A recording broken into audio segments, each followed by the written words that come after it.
Everybody uses paper airplanes, Go. whether they are at home, outside, or in physics class. That was pretty good. But how do these things actually work? What makes paper airplanes different from one another? These questions and more will be addressed in this video. Let's start off with the forces that act on any flying object. First, there is gravity, which acts on the center of mass of the plane directly downwards. Next, there is thrust. On an actual airplane, thrust is generated by the engines in order to keep it moving at such high speeds. However, on a paper airplane, there is no engine, so there is no thrust, meaning we can ignore it. The next thing to talk about is lift. Lift is what keeps paper airplanes up in the air longer than a normal object. Lift is generated by the wings of the paper airplane as it moves through the air.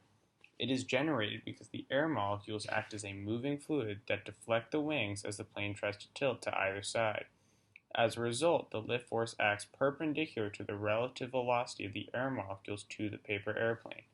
The equation for lift is lift coefficient times velocity squared divided by 2 times wing area.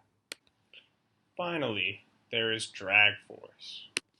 Drag force acts opposite and parallel to the relative velocity of air molecules to the paper airplane, causing it to slow down as there is no thrust to move it forward. It is generated by the difference in velocity between an object and a moving fluid, in this case the paper airplane and the air molecules. The equation for drag is drag coefficient times density times velocity squared divided by 2 times frontal surface area. Different paper airplane designs can have varying lift and drag forces. Take the classic dark paper airplane on the right versus a glider paper airplane on the left.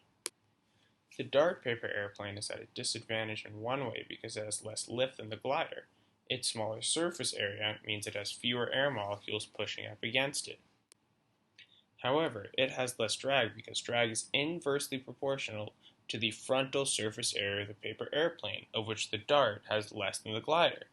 This means that there is a trade-off between the dart and the glider, and that the glider is more likely to be in the air for a longer period of time, but the dart is more likely to travel at a greater. Which plane goes farther depends on the scenario of the launch. A dart is meant to be launched with a lot of force, since the low frontal surface area will mean that the difference in velocity between itself and the air will not create a lot of drag. Gliders, meanwhile, are designed for slow flights with less drag.